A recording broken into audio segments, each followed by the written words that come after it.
noise. You are now listening to The Right Side. I am your host, Jeff Doggett, coming to you on the greatest station in the nation from the greatest location in the nation.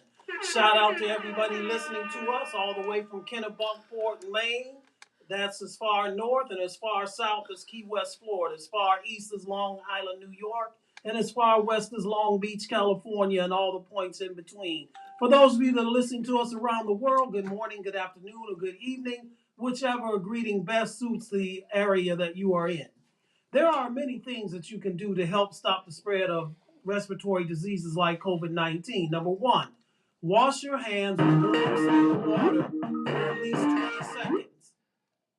And we have a call-in guest today, folks, and we're going to get to him in just a minute. But wash your hands with warm soap and water for at least 20 seconds. Number two, wipe down frequently touched objects and items with some type of disinfectant or sanitizer. Also, too, you may want to mix in some hand sanitizer in your car so that when you go to the gas station and pump this overly priced gas, you will have something to wipe your hands off with afterwards, since you do not know who was handling that pump prior to you. Number four, if you're in a crowded area like a church or an arena or a mall or a movie theater or whatever the case may be, please wear your mask. And please, if you can, still keep 6 feet distance between you and the person next to you.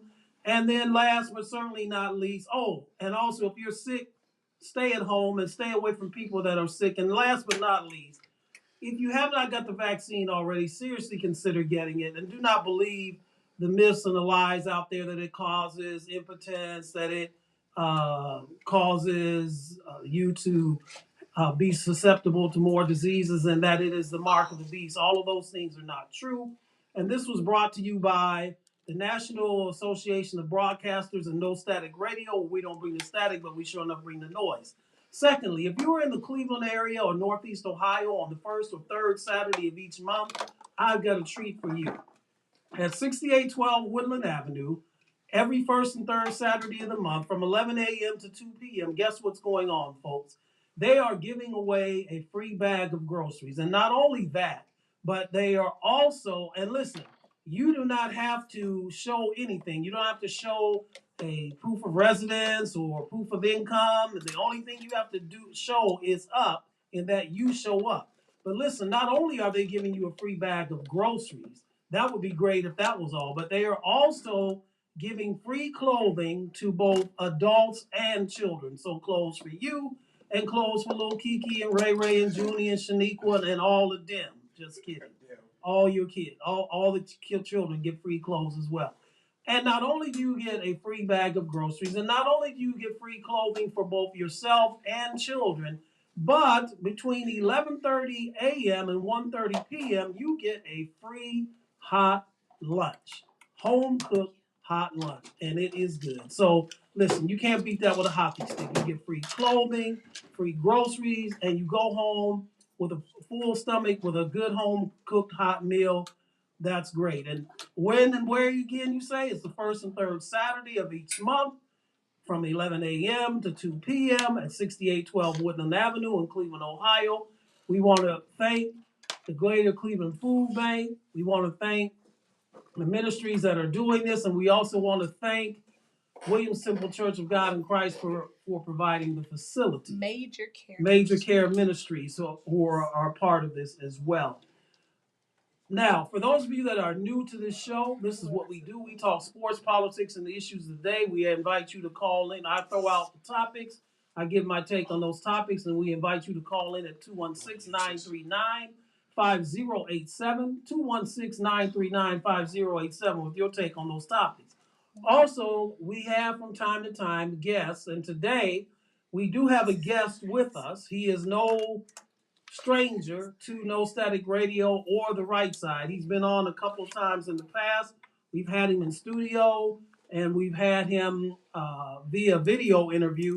Today we have him, and we're going to do an interview with him on the phone. He is not in studio with us, but we are pleased to have with us 40-year Cleveland police officer and former director of security, head of security for the Cleveland Cavaliers, Marvin Cross. Marvin, welcome once again to The Right Side.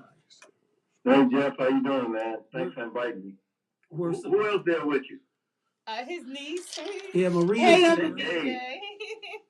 Hey, how you doing? Maria's here, and also DJ Ism and Reese, who was on prior to me on Keeping It Real, Real Talk with Reese, and so they're here in studio as well. So, can you hear me clear? Yes, we can. We sure can. So we have Officer Cross on today because if some of you are aware, and if just in case you're not, on April 4th in Grand Rapids, Michigan, Patrick Leoa, a 26-year-old refugee from the Democratic Republic of Congo, was stopped by a Grand Rapids police officer in that city. And there he was shot to death in the back of the head by this unmentioned, well, I won't say unmentioned, unidentified Grand Rapids police officer, I should say. They have not released the identity of the officer at this moment yet. Now, there was a video that was released, ironically, by the Grand Rapids Police Department. And this video shows Loyola and the officer at this traffic stop. He was stopped because the license plate that he had did not match the vehicle that he was driving. So the officer stopped him there. And the video shows Loyola and the officer in a struggle, which included them tussling on the ground, wrestling on the ground, causing the officer's taser to deploy twice, but not deploy on Loyola. And then the video goes on to show towards the end that the officer finally got Loyola on the ground in a position where the officer was on top of him and Loyola was face down on the ground. The officer had him by one hand, because I've been told that officers have been told that when you're in a struggle like that, you don't use both hands because you need one hand free in case you do have to draw your weapon, which he did. He had him face down on the ground, and he fired a shot into the back of his head, which killed Loyola, 26 years old.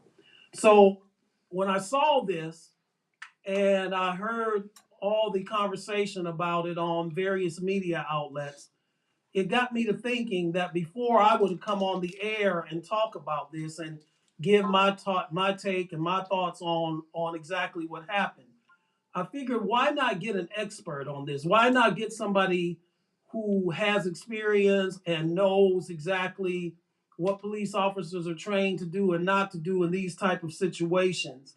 And when I was thinking of that, I reached out to our guest today to come on the show. So this is the impetus. This is why we have Mr. Cross with us today, and we're so thankful and grateful to have him on with us today. And Marvin, the first thing I wanted to ask you about this situation and these type of situations in general is, what is the police definition of resisting arrest? Because it was said that this gentleman, Mr. Loyola, the 26-year-old victim of this, was resisting arrest. And I saw the video and I have my own thoughts on that. But I would like to know exactly from a police standpoint, in your training, what is the definition, the police definition of someone resisting arrest? All right, thank you. I'm quite sure some people might have heard me. First thing I want to do is give a quick bio of myself. Okay. This is going on to my 41st year in law enforcement. 25 years with the Cleveland Police Department, where I came from the ranks of patrolman up to the commander, and I was the acting deputy chief. Mm-hmm. And so I've been through the whole gamut. So yeah, I think I am an expert. I agree. One of the things that you asked, the definition of resisting. Resisting can be a couple of things. Once you're told you under arrest, you're trying to be detained, and you refuse to comply, that is resisting. Okay. It could be resisting, obstructing. It's different technical examples, definitions, I mean, of resisting. It could be violence resistant. It could be passive. You know, speaking on the video, I looked at the video. I didn't get a chance to see if there is I'm literally out of town. I didn't know if there was a longer video. I saw the video of the stop where where the officer was talking to him, and then he started running for whatever reason, and then the officer chases him, and then I see him tackle him, and they struggling. Well, I seen him grab a taser, and then I see them when they fall on the ground, and I see the officer on top of them, and then the next thing you know, you hear a shot. Yeah, that's for me. It's very disturbing. That's the video. Don't mean to interrupt you, but yeah, that is the video. That's the same video that I've seen, and that's the one that at least has been shown in media circles. You've accurately described exactly the video that we're talking about. I'm sorry. Go ahead. Continue your thought. No. I mean, anytime you guys, it's not an interruption. I can promise you on the investigation, because that's what I did with special investigation for 21 years, that video is not the only video that they have, mm-hmm. or seeking to have. So anytime incidents like this come, you're checking to see if there's any cell phone video that somebody could have been doing, or any videos on a house, or if the city had an installed camera in that area. All these types of videos are what takes a little bit of time to get. Some people might not want to give it to you. If it's a private residence, you got to catch up with them. So it's going to be some more. It could be some more videos that could come out to even give a different angle. But I can speak on where it's disturbed me is the young man, the gentleman. There's no question he was resisting. No question. Now, because you resist does not mean it should be a death penalty. Right. I don't understand sometimes why somebody runs for it, because the most it was a fictitious plate. So unless it could have been a stolen car, once you see the plate don't match, you don't know if it's stolen or not. But still, stolen car, which is called grand theft motor vehicle, is not a death penalty. So my disturbing part was, and it showed some of the training, the experience. I mean, he's fighting with the guy, and unless he had his taser, which I didn't see where he had any taser in his hand, I would have, if he wasn't going to give up, what he should have done was just got up off of him and stepped back and pulled his weapon and gave orders. Well, just because go ahead. Yeah, just a couple things. First of all, there is other video. The video that we saw that you're talking about was actually shot by the other person that was in the car from a cell phone. They also said that one of the, I don't know if it was one or a couple of the houses there on the street also had camera where they had video. And then, of course, there's the body cam of the officer himself, which, and we'll get to this in a few minutes, which they say that part of the time it got turned off. So I want to talk to you about that too. But no, I heard it didn't get turned off. It got knocked off. Oh, got knocked off. Okay, and then during the struggle, it got knocked off, which can happen. Yeah, I can see, especially seeing the video. It's a clip on. Yeah, because it's clipped on. I didn't know it was other video, but I told you it was going to be other videos, even though I didn't know about it. But I know in these type of investigations, the department is trying to find any type of videos from anywhere, and it takes time to get it, unless people voluntarily give it up. Right. But what I was saying, for me, with the experience that I have, if I was in that situation, and it's always different, people can say what they're doing until you're in that situation, is I definitely, if he's fighting me like that and I don't have any help, I'd have got off of him and I'd have bagged up and I'd have pulled my weapon. And if he came at me, he could have got shot, but he wouldn't have got shot in the back of the head. Right. I don't see any justification in that. I'm quite sure it's going to be presented to some grand juries, and hopefully, you know, the evidence is presented in a correct way, because you know how sometimes they could be jaded, how they're presented. It's just bad. It's a bad situation. Yes, it is. And also to your point, when you were talking about the taser, and you're listening to No Static Radio, we don't bring the static, but we sure enough bring the noise. We have with us in as a guest via phone Marvin Cross, 41-year experience in law enforcement. To your point about the taser, the officer in question did attempt to taser this individual twice, but what happened was he was not able to do so because the suspect in this case had reached for the taser, and therefore he was not able to taser him as the taser itself went off on the ground, which we see in the video. And so what I wanted to ask you as a follow-up to this first question is what is the police standard operating procedure in this type of situation? You may have begun to talk about some of that already, but just to educate our audience, what is the police department or training, in your training, what is the standard operating procedure in a situation such as this? I mean, the first thing in any kind of situation, if you give somebody an order, and most reasonable people will follow it. Mm-hmm. If you get somebody that's not reasonable for whatever reason, like this guy wasn't, he started running, and I mean, because like I say, to me, it just, man, you just get a citation. So, but we don't know why he was running. Well, his But family the bottom line says is he was running.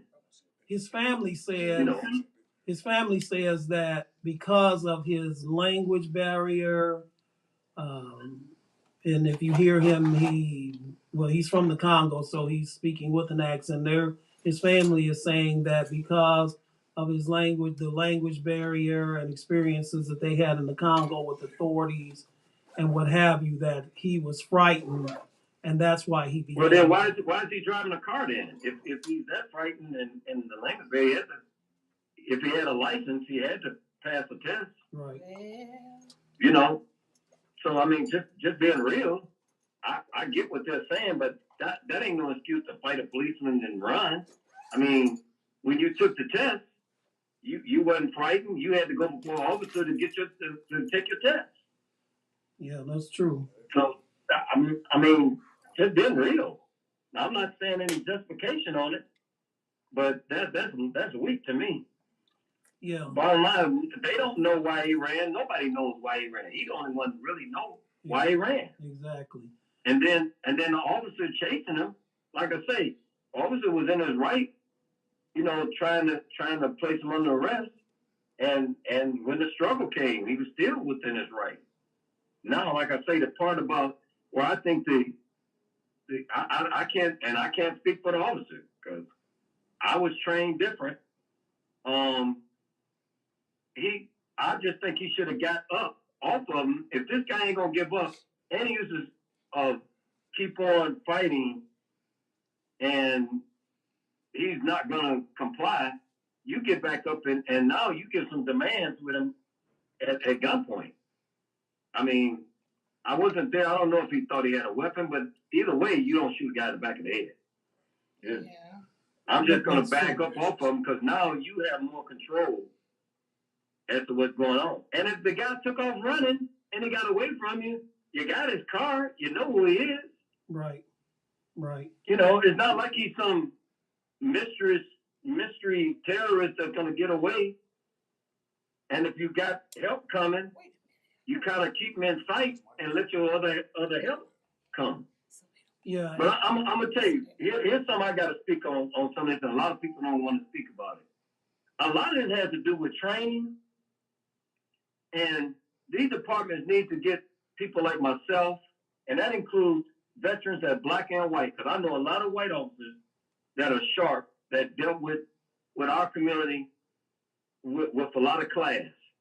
And we need to teach these officers that are they're getting taught to be frightened of blacks. And then some of the stuff you got to realize, I grew up in the inner city.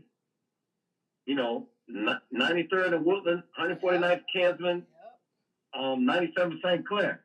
So I'm not going to be excited, and I have seen this, where people start cursing, they waving their hands, they all this, and I've seen officers get scared and putting their hands near the gun, and I'd be like, whoa, guys, that ain't that important. I'll curse back at you. You can't just curse at me and think I'm not going to curse back at you. You know. Well, let me ask you this too. Have you maybe not been in the situation that this officer was in, this exact same situation, but have you in your career as a police officer been in this type of situation, something similar to this? And if so, what did you do? How did you react in this type of situation? That's why you heard me speak on it. Because I have been in that situation. I had a reputation of being a runner. Mm-hmm. I ran a 426 miles. So it wasn't too many people go out and run me. Mm-hmm. So I was in the fugitive unit for 14 years. So all I did every day was chase people in for robbery, murder, rape, any major felonies. And we had a guy that was wanted for some robberies and a suspect in a murder. And I chased him for like 8 blocks over back fences and all that. And I grabbed the guy, and his arms were like the size of my legs. Mm. And I just stepped back and put my gun out and said, hey, man, I just told bro, I'm not going to fight you because I can't beat you. I just told him straight up like that. I'm not going to fight you because I can't beat you. And the guy looked at me and said, the guy told me, he said, you probably shoot me, wouldn't you? I'm like, yeah. I mean, look at you and look at me. And the guy gave up. But those are some of the things what I'm saying about these officers are scared. Mm-hmm. And my pastor, man, he goes crazy when I say that. He said, if they're scared, they shouldn't be on the police force.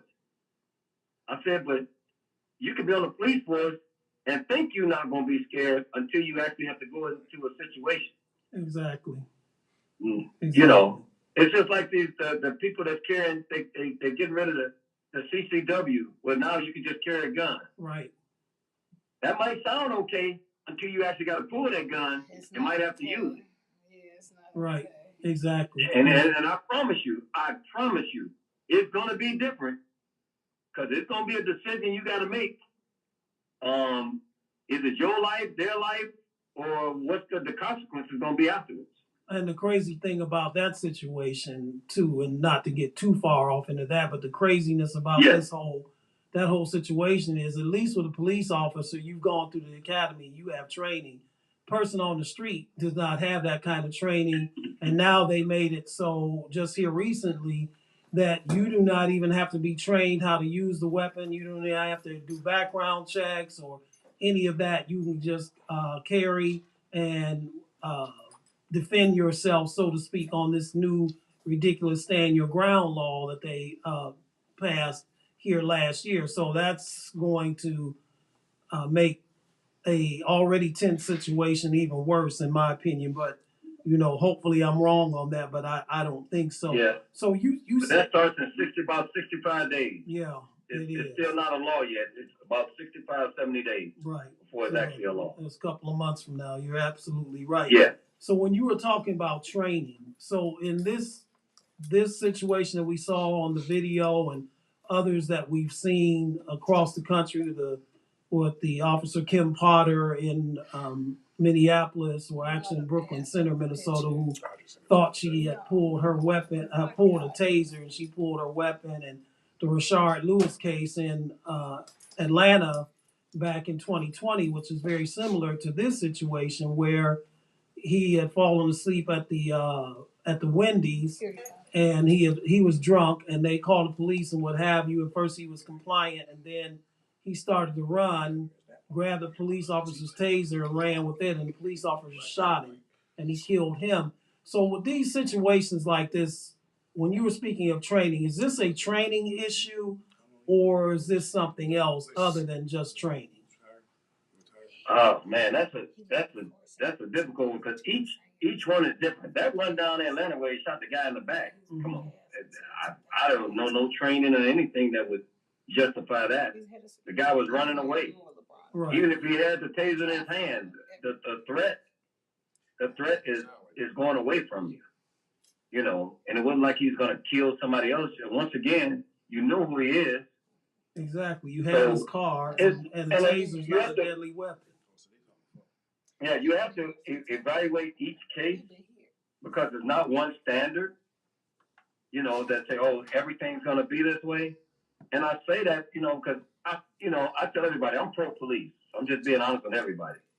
But I'm pro-good police. I'm not pro-bad police. Right. And you guys know I wrote an op-ed that went across the country about that I was speaking up for all the good law enforcement officers across the country, but I was speaking out against all the bad apples and the cowards that hide behind the bed. Mm-hmm.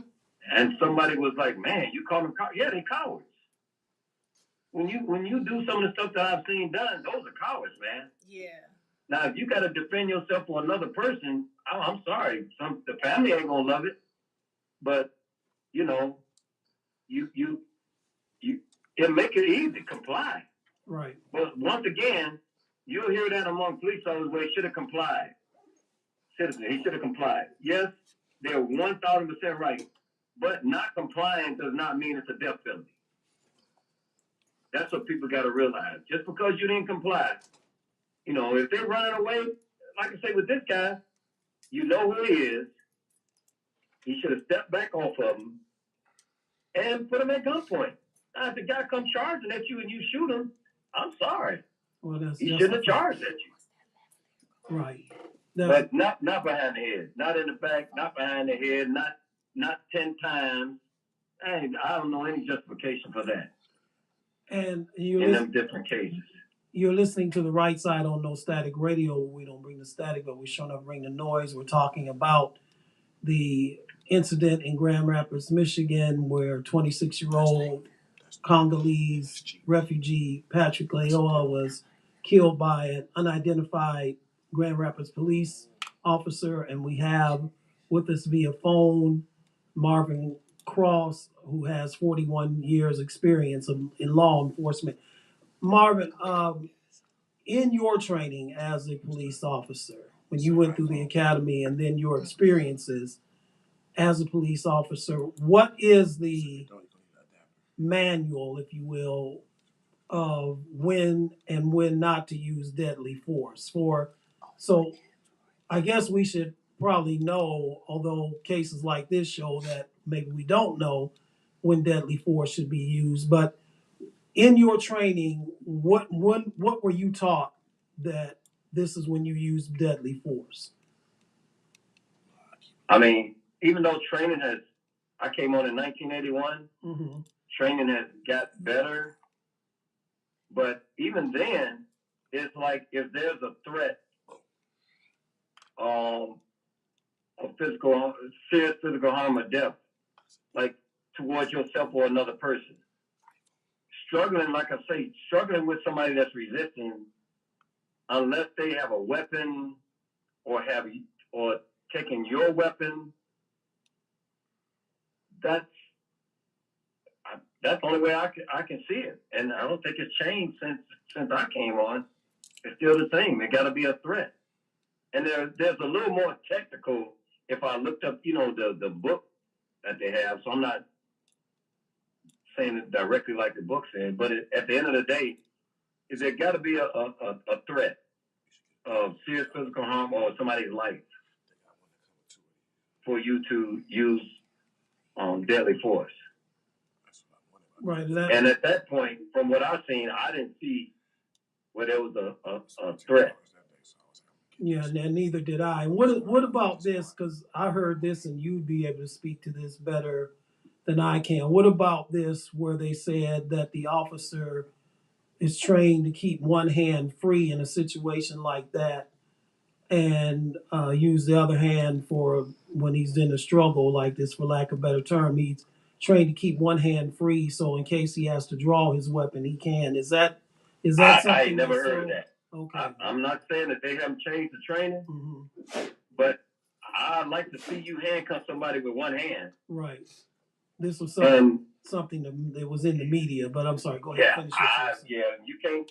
All I can tell you, you can't believe everything you hear on the internet. Because if I'm gonna handcuff you, I'd like to see somebody show how you're gonna handcuff somebody with one hand. It can be done, but I have never heard that you can't use two hands. How the hell you gonna get somebody under control? Just get them under control. Put both hands behind the back. If I need to pull my weapon, it's easy for me to take my one hand off and grab my gun. Okay. So I have never heard of that. That makes no sense to me. I'm not saying they're not trained like that, because I'm not an instructor. And like I say, training has changed since I last was in the academy. But being around it and still involved in law enforcement, I ain't never heard of that. Well, and to be fair, this was something that was being circulated in the media. I did not hear a law enforcement officer or chief of police or safety director.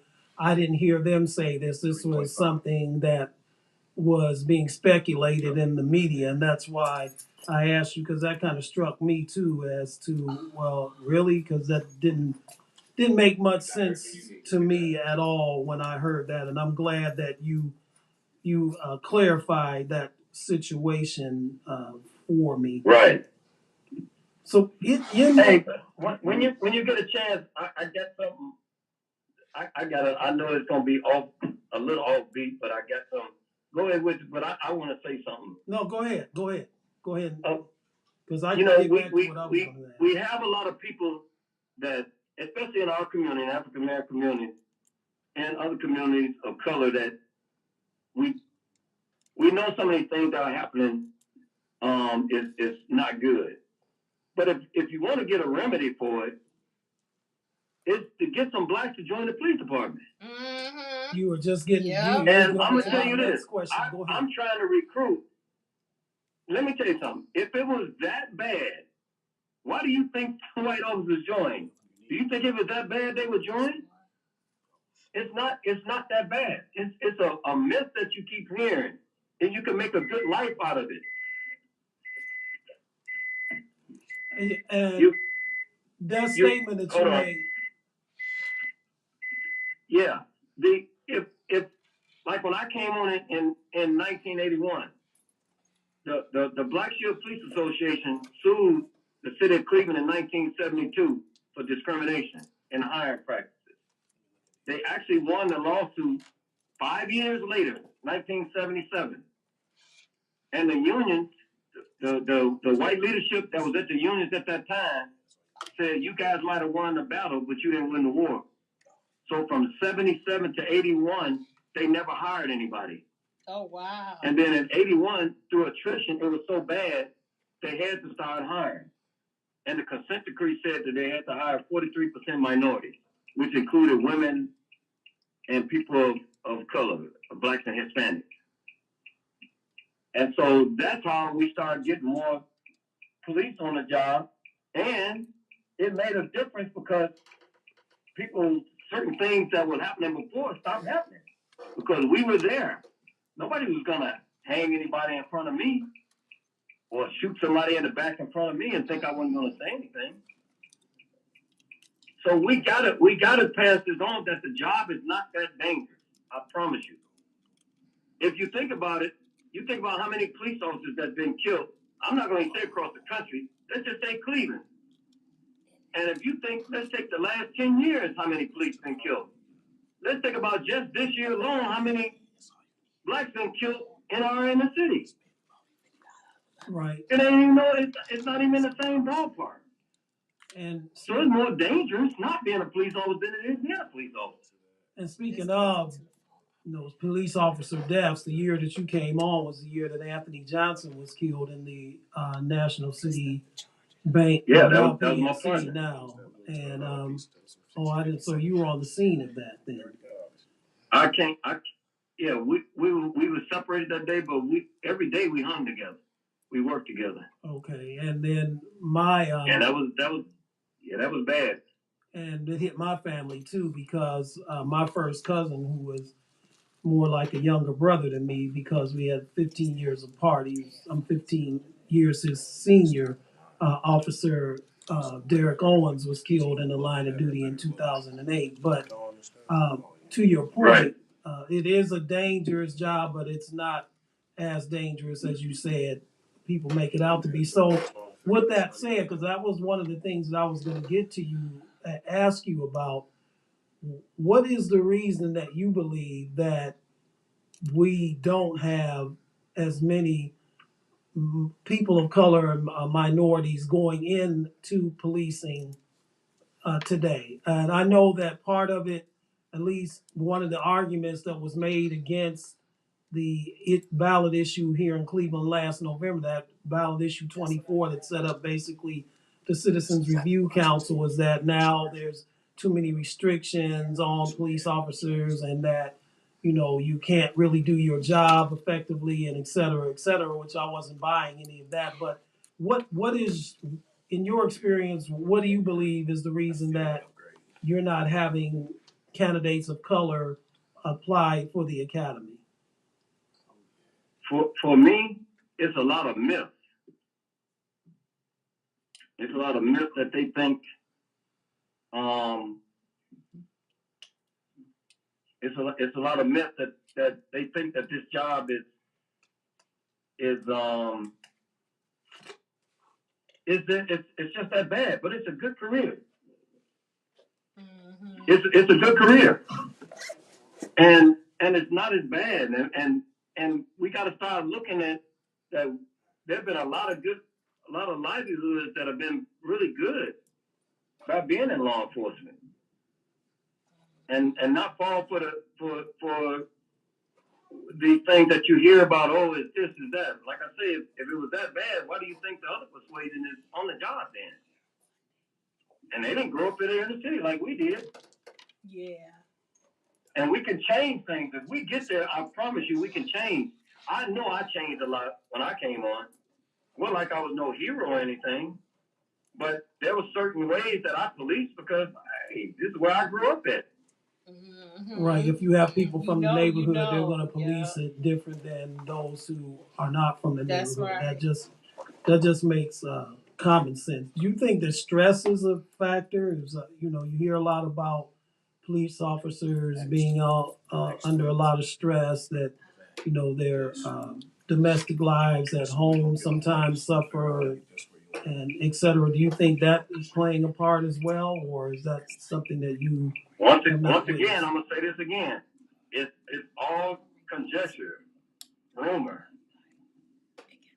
and yes, it's a stressful job, but a lot of it is on how you know how to treat people. If you know how to treat people, and like I'm telling y'all, I know white officers that go in the black community and do everything, and they have no issues at all. None. With this new issue 24, I wasn't really for it. Not because I didn't think it wasn't all good. It was just some of the prerequisites that they put in there that I didn't care for. But it is what it is. They already get the citizen review boards in there. Why didn't you just make it better? We always want to reinvent the wheel. They could have just made it better. But it's okay. They voted for it, so they got to deal with it. Right. And you're listening to The Right Side on No Static Radio. We don't bring the static, but we sure enough bring the noise. We have Marvin Cross with us via phone interview, 41-year veteran of law enforcement. Marvin, I want to switch fields for a moment here. Uh, there is a bill that is dead right now due to the makeup of the United States Senate. But it passed the House and the Congress. It's the George Floyd Justice and Policing Act. Of course, came into being after the just a tragic incident that happened with George Floyd in Minneapolis. And one of the provisions, I want to talk about a couple of the provisions. The first one I want to talk about is uh, one of the provisions of the bill is that they would do extensive background checks on police officers before they were hired or admitted to the academy. This way, they said it can weed out people who had bad records somewhere else and let them come to another police department with all that what they had in the past. For example, in here locally, the police officer who shot Tamir Rice to death back in 2014 had extensive incidents with the Independence Police Department when he was employed by them, so much to the point that they let him go, and then he came to the Cleveland Police Department and was hired by them. So that one provision of the George Floyd Justice and Policing Act, at least hopefully, would be able to prevent things like that. Do you think that police academies should do more extensive background checks on their candidates before they admit them into the academy? No, no question. So I do background checks for 2 police departments, and I've identified a bunch of police officers from different departments all around because I actually go to their departments and look at their files. Mm-hmm. And that's where they made the mistake with the guy that shot Tamir, because they didn't go and look at his file. They just called on the phone. And so they also have what they're coming out with, it's called a national, it's a national index on law enforcement officers that have any kind of improprieties on their records. They're putting them on a national index now, which is going to help. So you can't do something in this city and then if they check. Now, if you don't check, it don't matter if you got 10 indexes. True. But it's starting to be the standard now that they are starting to check because there's too many lawsuits. They're losing, it's costing these cities too much money. Exactly. And that was... So that is a true statement that they are checking records now, and there is a national index on police misconduct that's being formed right now. And that came about after the George Floyd incident because Derek Chauvin had, I believe, 17 incidents on his record prior to. But that wouldn't have made a difference. He wasn't being recruited. That's true. That's a whole total another subject. Yeah, he was already on the force, which makes you wonder. Yeah, he was already on the job. What makes you wonder why they kept him on. That's another thing. That might be another topic that we could come back and talk about that part. Right. But as far as the recruiting coming on to a police department, then that's what they should start doing. And that's what they are starting to do now. Yes. And like I say, it's not because out of kindness of their heart, it's because they're costing them too much money. Exactly, which leads into the next question I want to ask you, and it'll probably be the last one because we're almost to the top of the hour now. But another aspect of the George Floyd Justice and Policing Act is the suspension of qualified immunity. And for those that are listening that don't know what that is basically this, that when a individual or a family would want to bring a civil suit against a police officer, if they win that civil suit, that police officer is not the one who makes the restitution on that civil suit, but that is paid by the municipality that officer is employed by. And what the George Floyd Justice and Policing Act wants to do is to do away with that qualified immunity so that in the future, which, it's not happening now because It hasn't even seen the light of the day on the floor of the Senate. That's a whole nother story. But in the future, if it were to pass, that the hopes are is that it would at least hopefully make officers think before they take certain actions. Why do you think police unions are so opposed to the repeal of qualified immunity? Well, first of all, so let me straighten you out on something.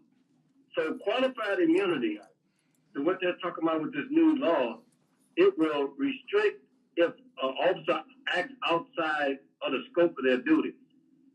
Because if you eliminate total qualified immunity, I'd like to see what police officer, what person you're gonna get that's gonna work. So if I come to your house because you call me and I'm acting on your behalf, and somebody, I like grab a person and slam them on the ground because I think they're breaking in your house because you call me. Now you're saying I should be sued. You're not gonna get anybody that want to be a police. But now if I come and do something strictly outside of what a law enforcement officer do, then yes, qualified immunity should not be adhered to. But even the George Floyd thing is not getting rid of qualified immunity totally. Because I know I would never want to be a policeman if you're going to eliminate total qualified immunity. So that you got to look at what the real definition of qualified immunity is. The proponents, and then you asked about the union. The union's going to fight anything. So right. You know how that goes. Right. The proponents of it want it so that in a situation like, for example, with the Tamir Rice situation, in a situation like that, instead of the city of Cleveland making the payout, and I can't remember what the amount was paid out to the Rice family. It was $6 million. $6 million. So instead of the city of Cleveland making that payout, which means the taxpayers are the ones who are really paying for it, and if in reality, the Rice family that lives in the city of Cleveland, they're paying for it themselves too in their tax dollars. What they're saying is if we at least eliminate that aspect of it so that when a civil suit such as that were to come up, it wouldn't be the city that was paying, but it would be that individual, he or herself would have to then be the ones who make the restitution. That's what they're talking about, because they want that so that in cases like Tamir Rice or others, that it may make an officer think twice before they were to do something like that if they knew that they would have to make restitution in this type of situation. And look, I got once again, I got to get you clear on something. I'm not getting into the nuts and bolts of the Tamir Rice thing, but Loman was not found locked through the criminal. So he had to be protected under qualified immunity. No matter how we think, whatever it was, is when you act outside the scope of the law and you are charged with something, then you should not have qualified immunity. If the law says that you acted within your right, as you should as a law enforcement officer, you can't get rid of that qualified immunity. And some people might disagree with it, but I know we don't like the way some of that happened, but at the end of the day, he was not charged with anything, whether we agree with it or not. And I'm just speaking on just how it was. He was not criminally charged with anything. Yeah, he wasn't, and I don't know. I don't know, Marvin. I am one of those who feel like in a case like his, and you're right, he was not charged. He was found to be justifiable. But I'm of the thought in a case like that, or other cases that we've seen similar to that. For example, this case in Grand Rapids, if this officer is not charged, let's say that they ruled that this was justifiable. I just am of the thought that in a case like this, when, not if, but when his family, Patrick Leoa's family, sues the city of Grand Rapids or the police department, and they're going to, in all likelihood, get a payout. I don't think that the taxpayers of Grand Rapids, Michigan, or in the Tamir Rice case, the taxpayers of Cleveland, Ohio, should have to pay for that, being as the fact that they were not the participants in it, and a portion, if not a very large majority, of these same citizens disagree 100% about what happened, and yet I have to pay for it out of my tax dollars. So that's why I Oh kind no, of I, believe I, that makes sense. I agree with you, but let me tell you something. That's why you have to change the laws. See, everybody get mad. One of the union presidents told me something, because me and him was having an argument about it. He said, "Why are you getting mad at us about something that's part of the law?" And all these union contracts, let's not forget, they were negotiated on.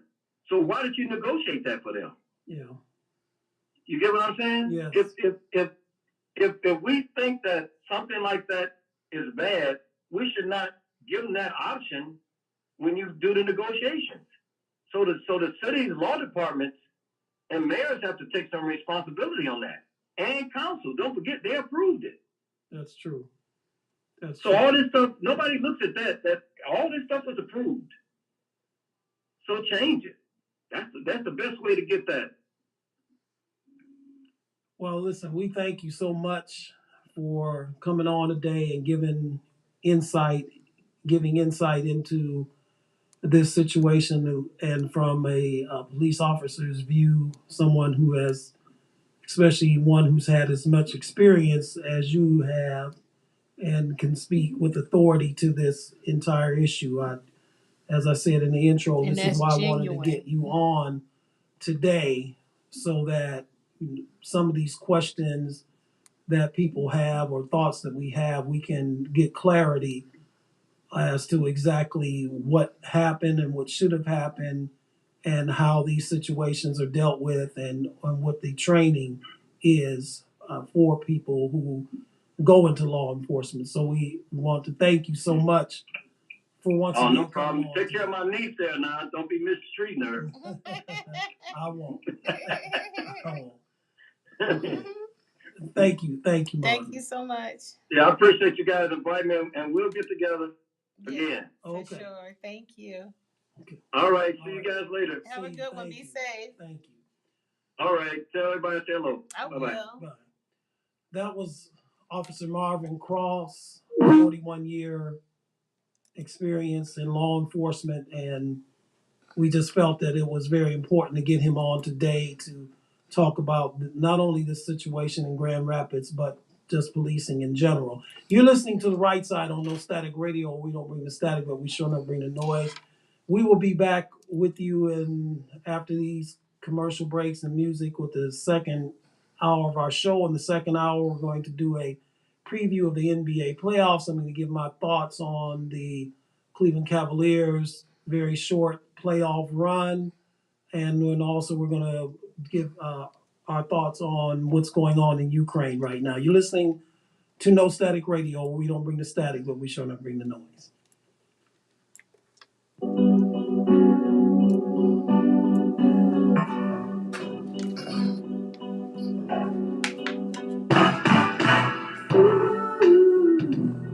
It's something you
If violence has happened to you or a family member or a friend, know that violence can affect all parts of your lives in times and ways you can't see. Violence can affect the way you eat, sleep, and cause you to lose focus, you're angry, afraid, or even use drugs or drinking as a way to escape. But we're here to tell you violence doesn't have to keep hurting, and you can change your life starting now with help from the Trauma Recovery Center. We want you to take control of your life. Today can be the day. The Trauma Recovery Center offers real help for real needs in real time. They offer services for emotional support, safety, food, clothes, and a whole lot more. So listen, don't let violence control you. You can break free and TRC can help. Give them a call at 216-644-5487. They will come to you wherever you are. Call today. It's 24 hours a day, 7 days a week. They can give you the tools to rebuild your life and your health. Call today. It's free, 24/7, and confidential. So look, if you want out and you don't know where to start, call the Trauma Recovery Center. The Trauma Recovery Center will help you take back your life after violence starting today. Call today. Get the help you need today. If you call today, they will respond within minutes. 216-644-5487. The Trauma Recovery Center of Northeast Ohio, also affiliated with the Center for Families and Children. And now back to the right side with your host, Jeff Doggett. Thank you, Marie. And before we start our second hour, this is Holy Weekend for those that are believers in Christ, such as myself. It's the holiest week on the Christian calendar. Went from Palm Sunday on last Sunday, which celebrated Jesus' triumphant entry into Jerusalem, with the crowds shouting Hosanna, which means Lord save us. Yet that same crowd was really not seeking him for his Presence, but they were really seeking him for his Presents.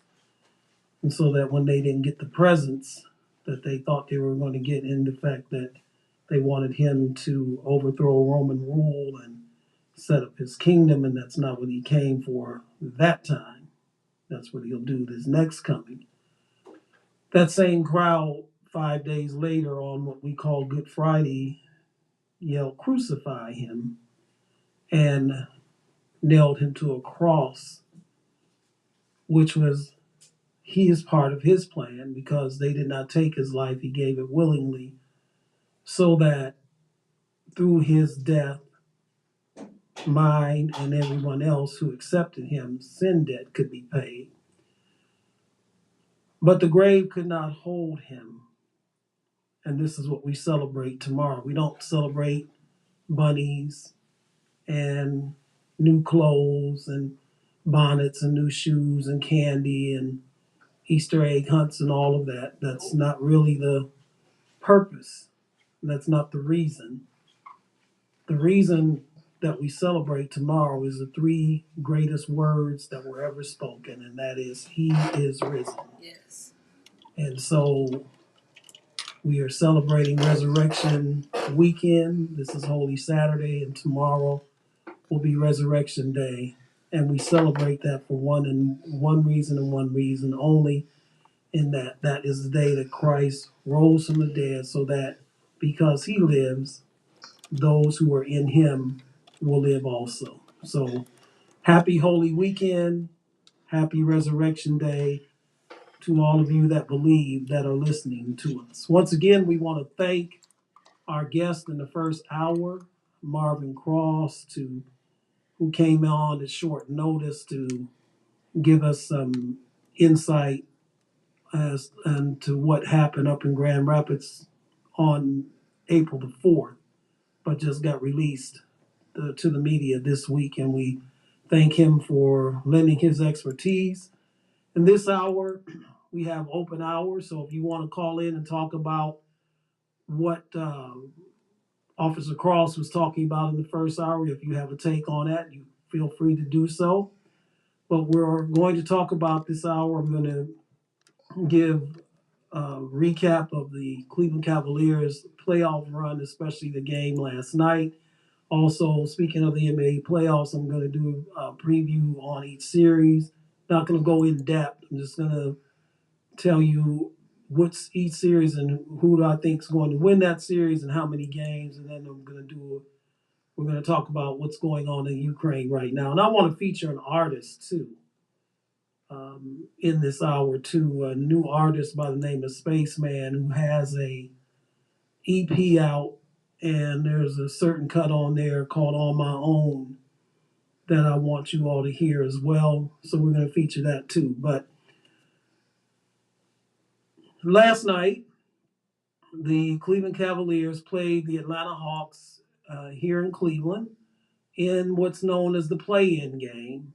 For those who are not familiar with the NBA and their playoff structure, the first six teams in each conference automatically qualify for the NBA playoffs, and then teams 7 through 10 play in what they call the play-in tournament. And there's two games in that. The first game, the 7th seed plays the 8th seed in each conference, and the 9th seed plays the 10th seed in each conference. The winner of those first games automatically now qualify. They become the 7th seed in that conference. So in the Eastern Conference, the 7th seed were the Brooklyn Nets, and the 8th seed were the Cleveland Cavaliers. Brooklyn won that game on Tuesday night, 115 to 108, to move on to the playoffs to claim the 7th seed. Atlanta and Charlotte played in the 9-10 game. Atlanta won that game rather convincingly, 132 to 103. So that set up a matchup on last night in Cleveland between the Hawks and the Cavaliers. In the Western Conference, the 7-8 game was between the Minnesota Timberwolves and the Los Angeles Clippers, and the 9-10 was between the New Orleans Pelicans and the San Antonio Spurs. Minnesota won that game, and so they became the 7th seed. And then the Pelicans won the 9-10 game to then go on to play the Clippers last night in LA. So the Pelicans won that game, so now the Pelicans are the 8th seed in the West. In the East, Atlanta, the Hawks won the game in Cleveland last night, defeating the Cavaliers 107 to 101. And I have some thoughts on that game. First of all, the Brooklyn game, I did not expect Cleveland to win that game due to the fact that Brooklyn was really underseeded.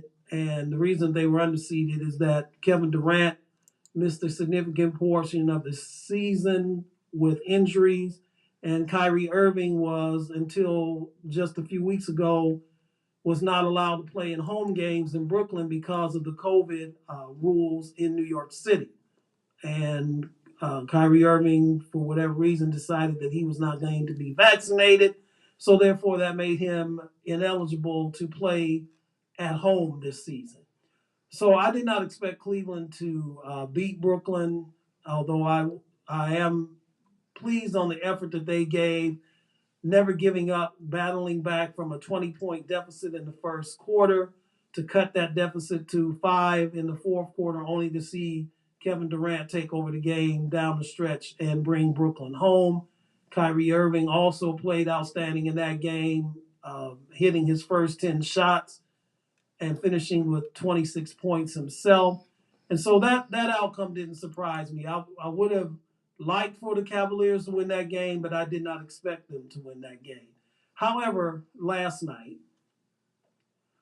I was very disappointed because I felt that Cleveland should have won the game, regardless of the fact that Atlanta has superstar Trae Young on their team. And as the game unfolded, especially in the first half, the Cavs did exactly what I would hope they would do. And that is, on offense, they would move the ball, penetrate through Darius Garland and also Karis LeVert penetrating the lane and either getting shots for themselves, or when the defense collapsed, they were able to kick to open shooters, such as Lauri Markkanen, who had hit 6 3-pointers last night to lead the team in scoring with 26. But also, they were raining threes like it was a rainstorm in the middle of May, especially in that first half, because they were moving the ball and moving bodies to that whole first half. Then in the second half, and then at the end of the first half, the Hawks center, Clint Capella, who is one of the best offensive rebounders and rebounders in the NBA, and he's also a rim protector. He went down with a hyperextended knee at the end of the first half. So Cleveland goes in to the half up 7 points at the half. They extend that lead in the third quarter to 11. But I noticed something at the beginning of the second half, beginning of the third quarter of that game, is that the offense seemed to have changed. No longer were they penetrating, no longer were they exercising very good ball and body movement. Instead, the offense stagnated. Instead, you had too many possessions where Darius Garland or Karis LeVert would dribble the ball out either out top of the key or past the 3-point line or at the center circle, just dribbling the ball as seconds ticked off on the 24-second shot clock, only now to get a not good shot late in the shot clock and only getting one look coming down the floor. They went for about a 6-minute period in the fourth quarter without scoring. You cannot do that in a playoff game. And so that whole change in their offense really puzzled me, especially given the fact that Clint Capella was out of the game due to the aforementioned injury. So therefore, Atlanta really had no rim protector. They didn't have a shot blocker. So why all of a sudden now did you stagnate your offense and stop penetrating when you really didn't have any fear of a shot blocker or a rim protector in there? That question, that puzzled me. Also, too, in the second half, Kevin Love, who had been mentioned at different points of the season as being a Sixth Man of the Year candidate, did not play the entire second half. Now, we're talking about a guy who was a member of a world championship team just 6 years ago and wasn't some guy that was at the end of his career that can't play anymore. As I said, he had been mentioned, although he's not going to win it. Tyler Hero's going to win it for the Miami Heat, but he had been mentioned as a candidate for Sixth Man of the Year. He's also been mentioned as a candidate this year for Most Improved Player in the NBA. And yet, for some reason, Kevin Love, well, I said, has a championship pedigree, did not play the entire second half.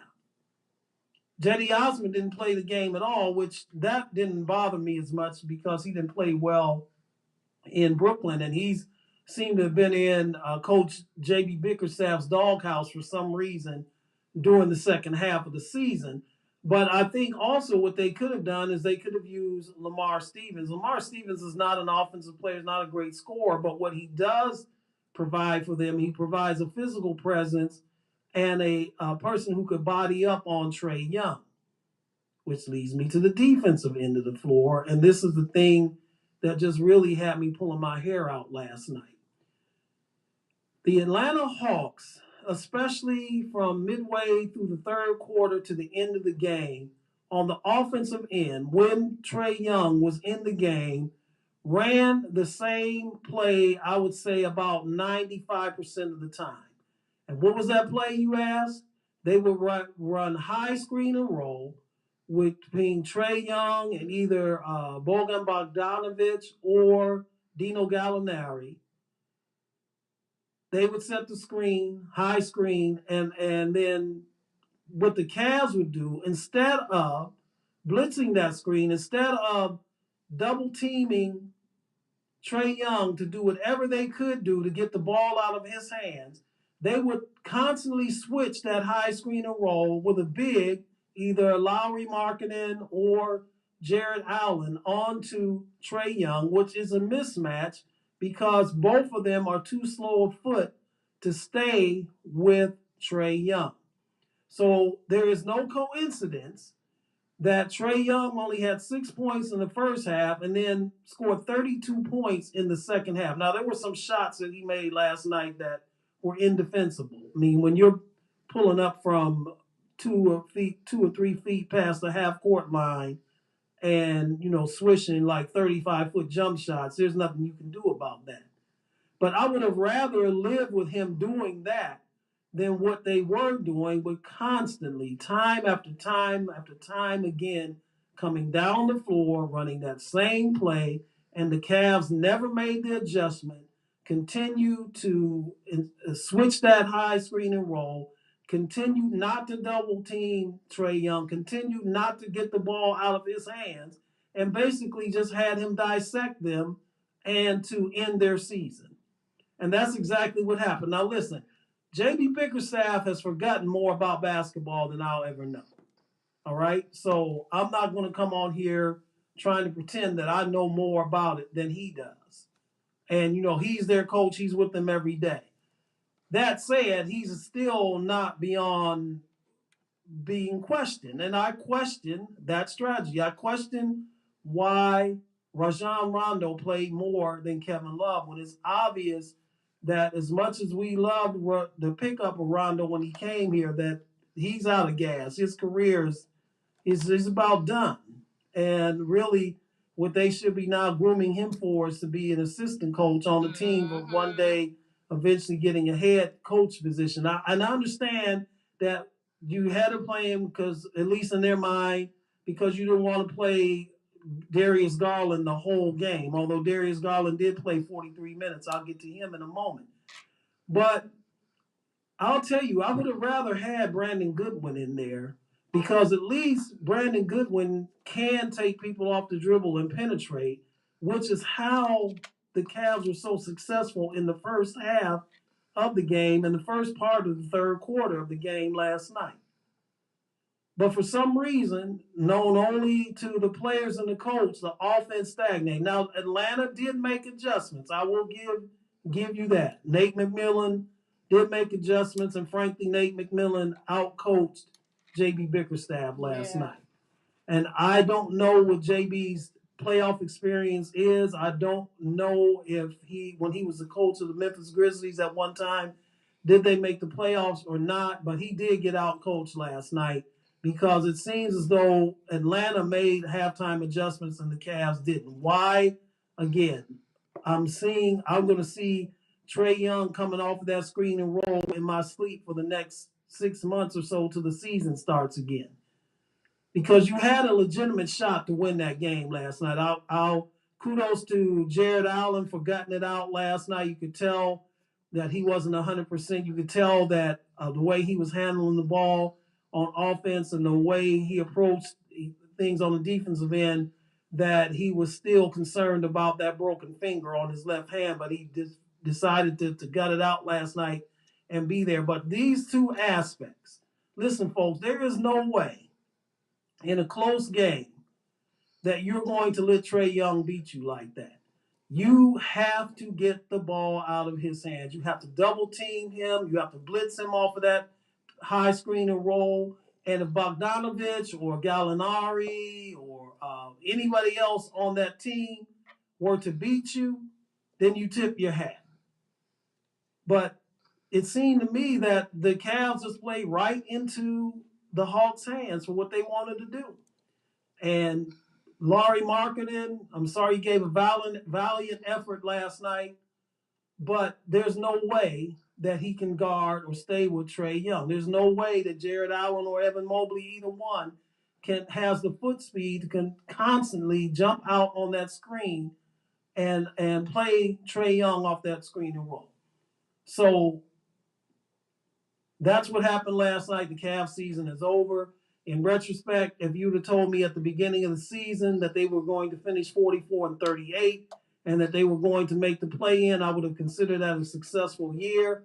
But the Cavs raised expectations for us during the regular season. Just think, less than 2 months ago, or about 2 months ago, on February 11th, Cleveland was a game and a half behind Miami in the East for the number 1 seed. Now, I realize they had injuries this season. The injuries hurt them. Jared Allen missing about 18 games at the end of the season hurt. Darius Garland missing the games he missed hurt. And then having Colin Sexton for only 11 games and then the Rubio injury hurt. I get that. But listen, cry me a river because mostly every team in the league has had injuries. Think the Bulls would have had a better record had Zach LaVine and Ball had not been injured this year. Think they would be better off than what they are? I think so. I mean, I can go down team after. You think the Brooklyn Nets would have been a 7th seed had Kevin Durant been healthy all year? No. So every team has had injuries. So I'm not going to, I'm sorry, I'm not going to feel sympathy about that. You've got to learn from that. But listen, the Cavs did exceed expectations this year. So I can't be too upset about that. And I'm curious to see what's going to happen next year if they can stay healthy. For all of you all out there who say they didn't need Colin Sexton, they need to let him go. No, they could have used him. They could have used a 24-point a game scorer like Colin Sexton. And I'm sorry, Karis LeVert disappointed me. Maybe he needs more time to fit into the system, but he did not bring to the table what I thought that he was going to bring when the Cavs made that trade back in February at the trade deadline. So you can use Colin Sexton's 24 points a game. You can use his ability to be able to penetrate and get to the basket. If you're going to use him as a starter or 6 man, I really don't care. But yes, you can use him. I also would pursue trying to bring Ricky Rubio back here next year as well. I don't know how much it's going to cost you. I'm not, however, going to pay Colin Sexton to get back on him. I'm not going to pay him a max contract for a couple of reasons. Number one, he's not a max player. Number two, the Cavs aren't ready to go to the luxury tax yet, which I don't think they should anyway. The silver lining in all of this is that they do retain their draft pick now. Now, they have like a 0.5 percentage point of getting the number 1 overall pick in the draft this year. And they have about a 2.5% chance of getting a top 4 pick. So in all likelihood, they're not going to get a high draft pick. So they're going to have to use that draft pick wisely. The thing is that they're not drafting from a position of need. In other words, there's not a certain position that they have to try to fill. What they can do now is they can go for the best player that is available at that time. Or they can package that pick along with players to try to improve the team that way. The Cavs do need scorers. That's why they need Colin Sexton back. They need somebody other than Darius Garland and to a lesser extent Karis LeVert that can handle the ball, that can create their own shot and get their shot and create for others as well. So they do need that. And they're in desperate need of a wing defender, a wing that can defend and also get you about 15 to 20 points per game to then really be the complete team. They're set with their bigs, with Allen and Marketing, and Mobley is just only going to get better. And in a couple of years, I believe Evan Mobley is going to be one of the best players in the league. You saw the quantum leap that Darius Garland took this year. Seems to be a budding superstar, but there are aspects of his game that he needs to work on as well. First of all, he needs to get in the weight room. He's got to get stronger because with his slight frame, teams know what to do. Just be physical with him, and with his slight frame, that makes life difficult for him. So he's going to need to get in the weight room. So is Evan Mobley. As Evan Mobley fills out into his body, though, he's just going to get stronger and better. I believe eventually in a couple of years, Darius Garland right now is the best player on the team, but in a couple of years, that's going to be Evan Mobley. So I'm saying all that to say this, that the future is bright for the Cavs, but they do need to make improvements. And it was good for them to have a winning season and a season that they at least got into the play-in. And they did that all without a certain player that used to play here that plays for the Lakers, who, by the way, didn't even make the play-in tournament. So that is some improvement. Like I said, disappointed last night, yes, but hopeful about the future.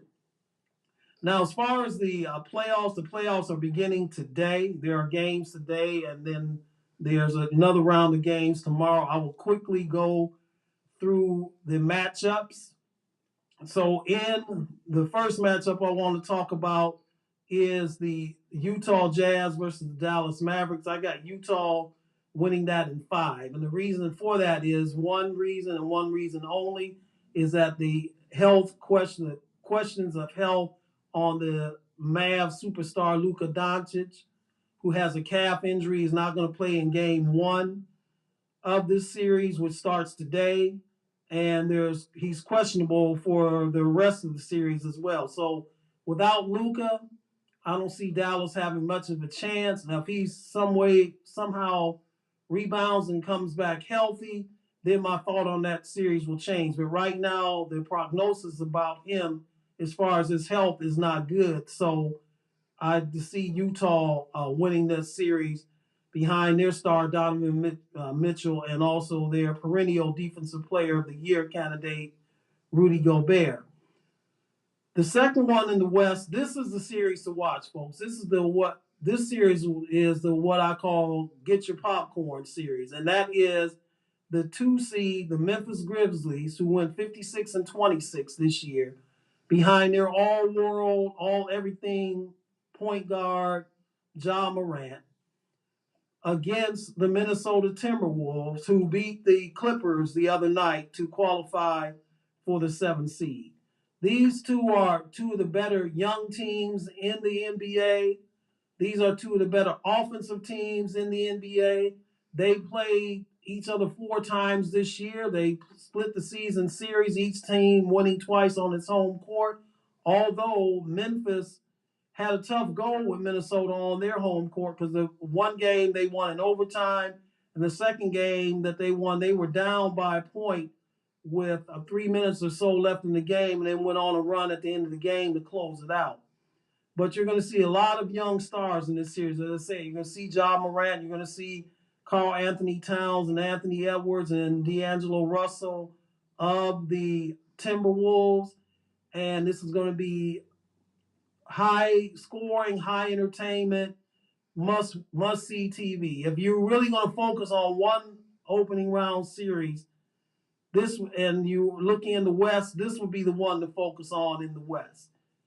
Memphis, as I said, second best record in the NBA this year, only behind Phoenix at 56-26. I think this is going to the limit, and I got Memphis winning in 7. And as I said, this is going to be an exciting series from beginning to end. The other series that you really should keep your eye on, this one is in the Eastern Conference, and this is between the Boston Celtics and the Brooklyn Nets. The series begins tomorrow in Boston, game 1. And you have Kyrie Irving and Kevin Durant, as we said earlier, on the Nets. You have Jaylen Brown and Jason Tatum, the stars of the Celtics. There's not a lot of love lost between these two teams. Kyrie Irving once was a member of the Celtics. He left the team on not so good terms, not only with the city and the fans of Boston, but also with his former teammates. So this, to steal a line from The Godfather and turn it around, this series is not about business. This series is personal. And the reason that I know that is that Boston could have tanked the game last Sunday that they played against Memphis at the end of the season. We saw like Milwaukee did last Sunday against the Cavs. Boston could have done the same thing and avoided Brooklyn in the first round. But instead, Boston went out and played all their players, and Memphis had basically set their starters, and Boston went out and blew Memphis out last Sunday to make the statement that, A, we're not afraid of Brooklyn, and B, we want to play Brooklyn. And the reason for that is, again, it's personal. And so this is going to be a gritty series. This is going to be a physical series. This is going to be a series where it's the players are going to be on edge the whole time. There might be some fireworks going on during this. You never know. And especially the games in Boston, Kyrie Irving is going to be hounded by the fans the entire time. And this series is the must-see, the get your popcorn series in the East. Memphis, Minnesota is the Get Your Popcorn series in the West. This is the Get Your Popcorn series in the East. New Jersey, Brooklyn rather, does have somewhat of an advantage in that Robert Williams is not going to be playing for the Celtics due to his injury, which he's their rim protector. He is one of the cogs that made Boston the number one defensive team in the NBA since the start of the year, and saw them go all the way from the 9 seed all the way to the 2nd seed in the West and have the best record in the conference from January 1st on. So I see this series, as I said, exactly how it is. And I know that Durant and Irving both can take over a game at any time.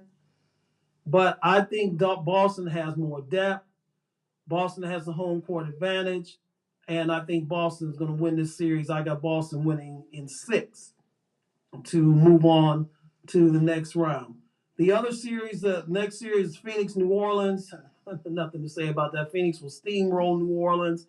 New Orleans will be lucky to get one game. I see Phoenix in a sweep. They've got the best record in the league, and they've shown at least this year that they're the best team in the league until someone else says otherwise. Golden State, Denver begins tonight. I've got Golden State in 6, although there's a caveat to that. And the caveat to that is how healthy is Steph Curry coming off the foot injury. Now, there was footage of him yesterday in practice of him dunking and coming down on that foot without any issue. So, if he's healthy, then that's going to bode well for the Warriors. That might even take them all the way to the Western Conference Finals. We'll see. But if he's not healthy, then I give Denver a better chance of winning the series. I'm going to lean on the side that Steph Curry is healthy, at least healthy enough to be effective in this series. Denver has MVP candidate Nikola Jokic on their squad. Of course, he's defending MVP. He's a do-it-all as far as passer, shooter, defender, big man, might be the best passing big man that the league has seen. But I just think they're going to come up a little short against Golden State. And again, I've got Golden State winning this series in 6 games. And again, that is all depending on Steph Curry. If Steph Curry's not healthy, then that could very easily change. In the East, you've got the 3 seed Milwaukee Bucks going against the 6 seed Chicago Bulls. Again, the Bucks are healthy. They've got all their core group back now that Robin Lopez is back. They got their 3-headed monster in Chris Middleton, Drew Holiday, and of course the Greek freak Giannis Antetokounmpo. They're the defending NBA champs. They've sailed under the radar for most of the season because all this year the talk has been about Phoenix, to a lesser extent Memphis, and in the East is always all the talk has been about Brooklyn all year, and people forgot that the defending world champions are the Milwaukee Bucks, but the Bucks haven't forgot it, and they're going to make the Bulls remember it. I've got Milwaukee in 5 in this series in what's known as a gentleman's sweep. I wouldn't be surprised if they just regularly swept the Bulls, who are dealing with injuries, and so I don't see a long series there. Another very intriguing series in the East is the Philadelphia-Toronto series. That's the 4-5 series, Philly being the 4 seed. Toronto has played some of the best basketball, especially from mid-March on in the league. They've gone into places like Phoenix and won, like Denver and won on the road. They went into Philadelphia without their star player, Fred VanVleet, and won in the regular season. And so they did what they had to do to move up, not only move up out of the 8th seed, but they moved all the way up, as we said, to the 5th seed in the East. Philadelphia, of course, has MVP candidate Joel Embiid and mid-trade deadline pickup James Harden. So how do I see this series? I've got Toronto in 7. And the reason for this is until James Harden proves different. James Harden has come up small on the big stage of the playoffs. If you look at his performances when he was in Houston, and even last year with Brooklyn, he was injured, so he gets a pass on that. But when have you ever seen, especially when the pressure on, and as much pressure is on Philadelphia in this series, when have you ever seen James Harden come up big in the pressure situation? Someone tell me. I'm waiting, and no one can tell me because you've never seen it. You give that with the fact that as good a coach as Doc Rivers is, he's been questioned as well. Other than the year that the Celtics won the title under him during the 2007-2008 season, there have been many a times where Doc Rivers' coach teams have come up short in the playoffs and short in series that they were heavily favored to win, and yet they didn't come through. Like, for example, last year when they played Atlanta. So those reasons, as great as Joel Embiid is, and I think he'll have his way in that series with Toronto, although I do like Pascal Siakam. I do like their Rookie of the Year candidate, Scotty Barnes, and I've already mentioned Fred VanVleet. And the Raptors have a good athletic team that plays good defense. But I do think that Joel Embiid will have his way in that series. But that said, I don't think that's going to be enough. And I've got Toronto in 7. The other thing, too, is that Bible, who is Philly's best defensive player, will not be able to play in the games in Toronto because he's not vaccinated. So that's going to hurt them there because they can switch. He's a defender that can defend multiple positions. You can either put him on Fred VanVleet or you can put him on a Pascal Siakam. Well, he's not going to be able to play the games in Toronto, so that's going to hurt Philly as well. So I got Toronto winning that series in 7 games. And then finally, Miami, Atlanta.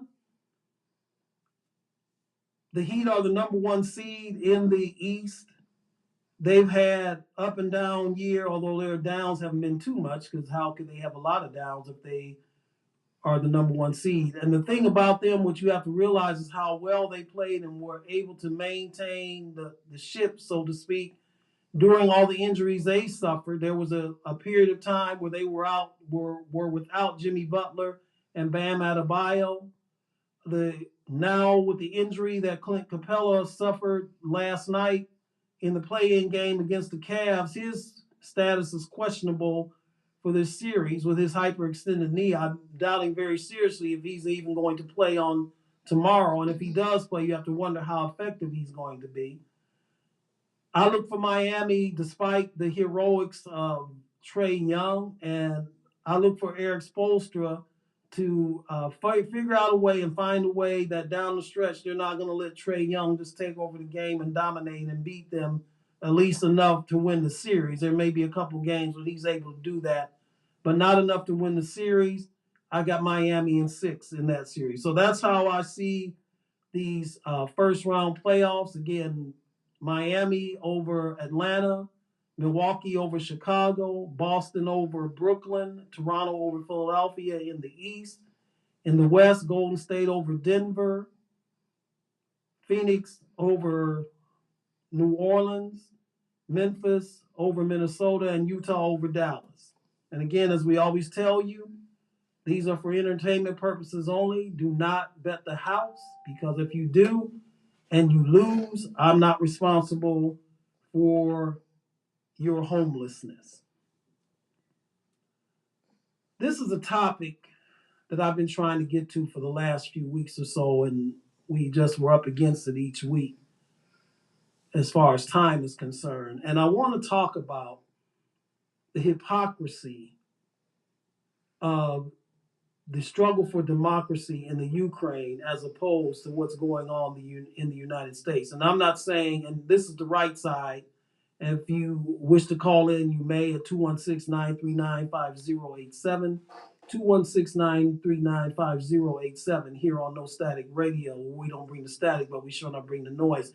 When I say hypocrisy, I'm not saying that the Ukrainians are hypocrites, because they're not. They're fighting for their lives. They're fighting for their country. They're fighting for their freedom. They're fighting for their democracy that they were trying to have before they were invaded by the criminal gangster thug Vladimir Putin about a month or so ago.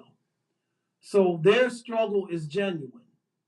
And what's going on there is tragic. What's going on there is criminal. What's going on there is genocidal for what Putin is doing over there by deliberately firing missiles upon a train station where they know civilians are waiting to try to escape the war, and what they did in the suburb of Kyiv, where they just systematically murdered people and stacked them up like cordwood, something that we seen that comes right out of World War II, out during the Holocaust, and just all the various war crimes that Putin and the Russians have committed over there. And yet the Ukrainian people are resolved into continue to fight for their freedom, so much to the point that they've driven the Russians out of Kyiv.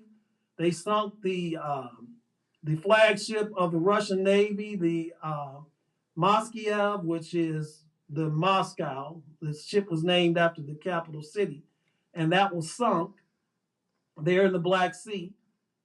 And so on the ground, they, at least for now, are winning. They're either at a stalemate or the Ukrainians are winning the war. But through the air and also with the missile attacks, the Russians are trying to terrorize the Ukrainian people. And there have been many refugees who have escaped from Ukraine, have gone to Eastern European countries. Poland has taken in a large amount of refugees, so has Romania and other countries there in Europe, Germany, France, etc. And even here in the United States. Now, this is where I want to point out the hypocrisy, because we see the struggle in Ukraine and the Ukrainians fighting for their country, fighting to keep their democratic government, their democratic style of government and rule, if you will. And I support that 100%. I support what the Ukrainians are doing, and I support what NATO and the U.S. supplying them with all the weapons they need to repel this invasion by this murderous, gangsterous, thug, genocidal murderer, Vladimir Putin. I support that. I also support those people who are escaping, those refugees. I support countries taking them in. I have no problem with that at all. They should be able to find safe refuge, including here in the United States. Here's where the hypocrisy comes in, though, folks, in two areas. Number one, the United States supposedly is a democratic form of government. Supposedly, this is a free society. All right? Supposedly, every citizen within this country has the right to vote and should not be suppressed. That right should not be suppressed, right? That's basically what we're supposed to have, right?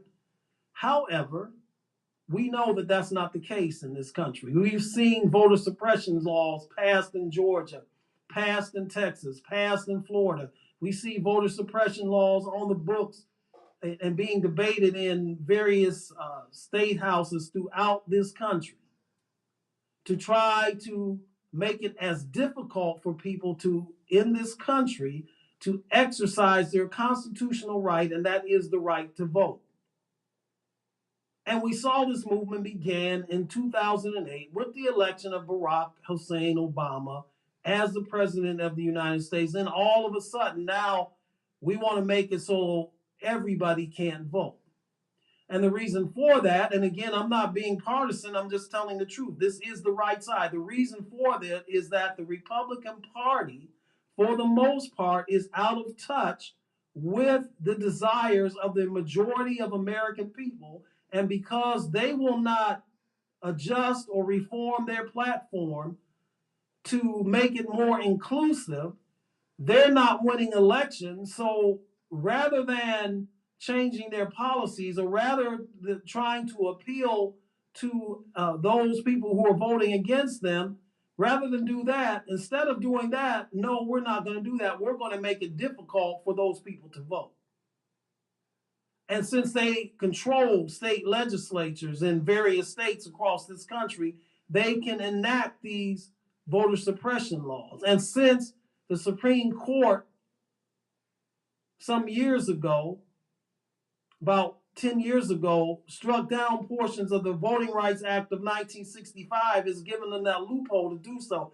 And since we cannot get the John Lewis Voting Rights Act passed because of the fact that there's a 50-50 split in the Senate, and two Democratic senators, Joe Manchin of West Virginia and Kristen Sinema of Arizona, voted against carving out the filibuster in order to get the John Lewis Voting Rights Act passed, which would again given federal protection to those people in states where voter suppression laws have been passed. We now have what we have today. And so that's one area of the hypocrisy. Here we are sending arms and aid and what have you to Ukraine, which we should do, so that they can fight for their country, so they can fight to keep their democratic form of government. We have U.S. troops in Poland right now, not in Ukraine, and hopefully we will not have boots on the ground in Ukraine. I'm totally against that because that could lead into World War III. But yet we have soldiers in Poland right now, some of whom are color, some of whom come from these very same states that have enacted these voter suppression laws, that are there to help the Ukrainians defend their democracy, and yet they don't have democracy at home. That's called hypocrisy, folks. But not only that, the other form that we see it is not only is hypocritical, but it's racism and racial in nature as well, is this. The United States government said about 10 days ago that we will accept 15,000 Ukrainian refugees in this country. Accept them in, no vetting, no cries about letting people in across the border, none of this. We're going to accept these refugees. And again, let me say this, I am not against that. They are escaping a very dangerous situation. I have no problem whatsoever with that at all. I am in agreement. Let them come in. However, the people of Haiti, Haiti, down in the Caribbean, Haiti, the country that suffered from earthquake and hurricane, and suffered from the fact that their president was assassinated, and that gangs running rampant in the country that made it unsafe. And so that people, because here again, fear of what was going on in their country, escaped from Haiti to come to the United States.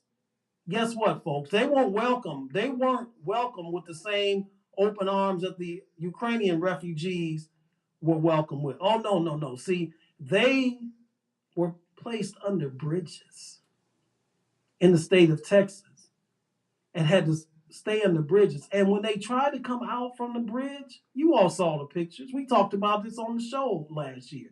You saw the pictures where it looked like a scene from Roots, where the Haitian refugees tried to escape from underneath the bridge, and they were chased down on horseback with men on horseback with ropes coming after them.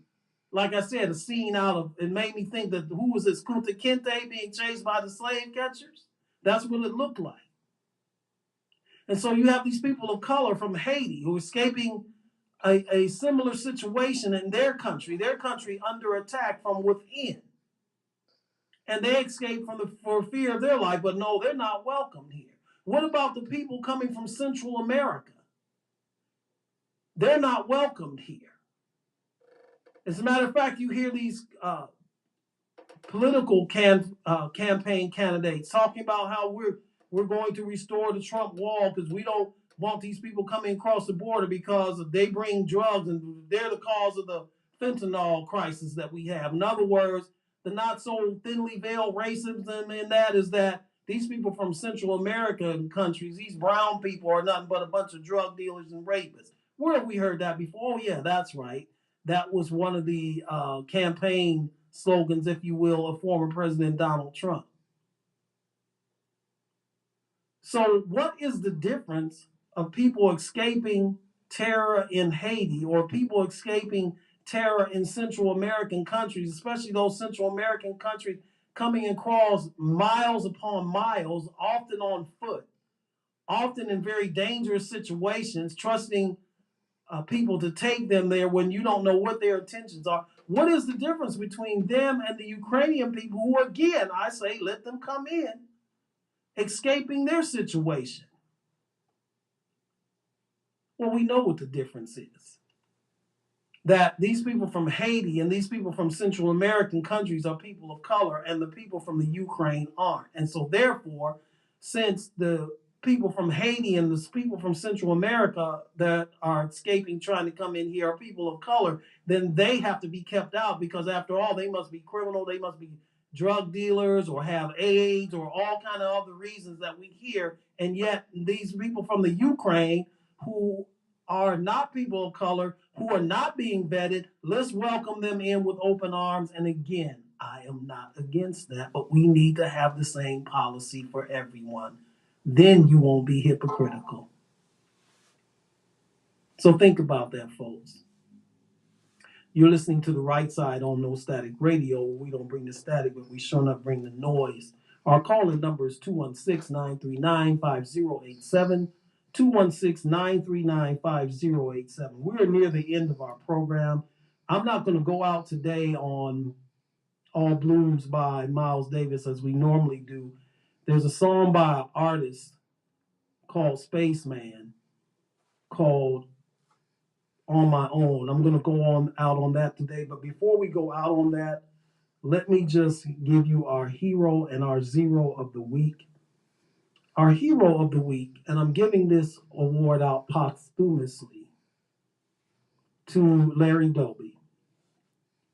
Now, for those of you who don't know who Larry Doby is, do your research and do your history. Larry Doby was the first black player to break the color barrier in the American League, the same year that Jackie Robinson broke it in Major League Baseball back in 1947. Jackie Robinson made his debut on April 15th, 1947. That's why if you saw the games yesterday or saw highlights from the game, every player on each team was wearing number 42. They do that on Jackie Robinson Day every April 15th, which is great. But listen, folks, Larry Doby came to the then Cleveland Indians, on July 15, 1947, just 3 months after Jackie Robinson. Folks, things didn't get like 100% better in 3 months. Larry Doby suffered the same indignities that Jackie Robinson did. Just that Jackie was the first. And again, this is not to downplay what Jackie Robinson went through, not at all. He is a hero, and rightfully so. However, as equally as heroic was Larry Doby, who you hear either nothing or very little about. And so I'm giving him the award posthumously today as the hero of the week on the right side, for him going through the same thing that Jackie Robinson did, enduring the same thing that Jackie did without the fanfare that Jackie Robinson got because of his. My zero of the week is thank you. So Larry Doby Sr. gets this award posthumously because he's no longer with us. By the way, he was the second black manager in Major League Baseball. He became the manager of the Chicago White Sox in the 1980s. That was after Frank Robinson became the manager of the Cleveland Indians in 1975. He was the second. So he was a trailblazer in many ways that a lot of people don't know about. My zero of the week is Major League Baseball. And you may be asking, well, Jeff, why? What did they do now? The reason they're the zero of the week is that the Cleveland Indians then and now the Cleveland Guardians have petitioned Major League Baseball to not have every team, but just allow now the Guardians on July 15th when they play to wear number 14, which was Larry Doby's number, for every player on the team to wear Larry Doby's number 14 on July 15th. And until this date, Major League Baseball has denied that request. And my question is why? What is the harm in having the then Indians and now Guardians to wear number 14 on July 15th of every year to commemorate Larry Doby, who again, as we just said, endured the same things that Jackie Robinson did, came along only 3 months after Jackie Robinson broke the color barrier. So as I said, it wasn't as though things got so much better in 3 months. No, they were the same for him as they were for Jackie. And yet, Major League Baseball to this date has denied the Cleveland franchise the right and the honor of its players wearing number 14 on July 15th. So for that reason, MLB, you are our zero of the week. Move this man!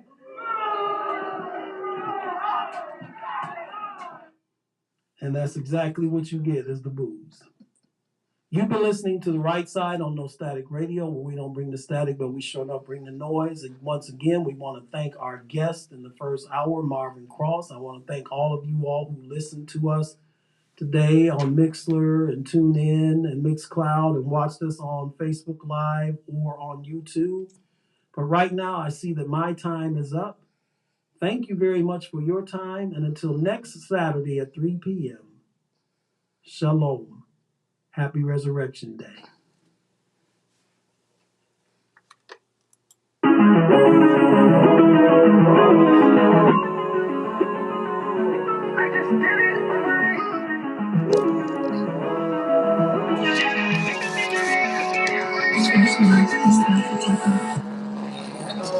Pick me up when I was feeling down. I look at God and anytime I'm at I say I should go and get some help now that I'm gone. They asked me how I did it, said I did it. I've been hard from across the globe. Stories in the sky, already told. The pain I was in at the time, I like cold. I did it for nothing, but I ain't lose my soul. I live with a struggle that could've killed me. Broken hearts and through my swearing with me. Ain't get the help that I probably would need. So I'm locked in this door and I turn it. And I cook up the hook and I look up again. Stop going down and stop losing friends. Shout out to Tom for locking me in. Back when I ain't no one in the den. My heart was let down and my heart hit the floor. Had to realize that I wasn't broke. Put the fight in me and told me to go. Can't even lie, my back on the road. Had no one to pick me up when I was feeling down. Yeah, I looked at God and then he turned my life around. They say I should go and get some help because I'm grown. They ask you how I did it, said I did it on my own. Hey, they ask you how I did it, said I did it on my own.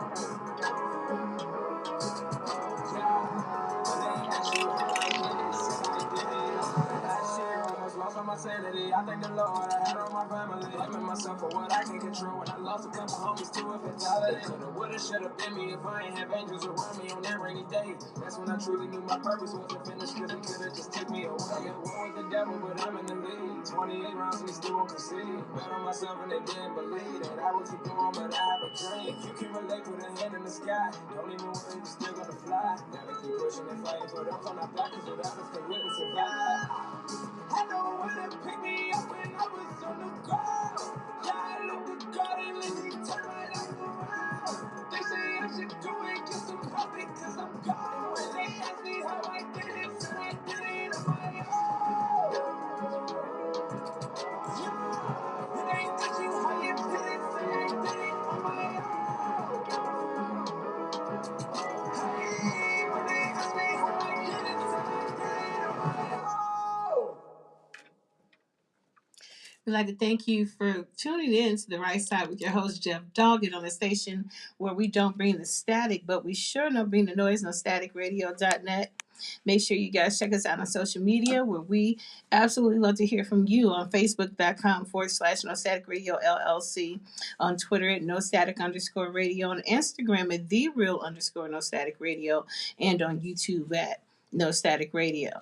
Also, if you guys would like to listen to replays of this show and others on NoStaticRadio.net, please make sure you check us out on Mixler.com or Mixcloud.com. Just type in No Static Radio in the toolbar for replays of this show and others, and for continuous streaming. That means no rebuffering, no refreshing the page. Just sit back, relax, and wait for your next show to come up. Check us out on TuneIn.com, LiveOnlineRadio.net, or MediaQ for continuous streaming of this show and all others on this platform. And for all things No Static Radio, including up-and-coming events, merchandise, and an in-depth look at all our great show hosts, please check out our website at www.nostaticradio.net. I'd like to thank you for tuning in on this sensational Saturday. And you know what it is. We got more music for your weekend listening pleasure here on Your Voice of the Revolution, NoStaticRadio.net, powered by Google, sponsored by Lamont Avenue Wines, the Cleveland Rugby League, and Design Me exclusively. Thank you, stay safe, and have a great Easter weekend.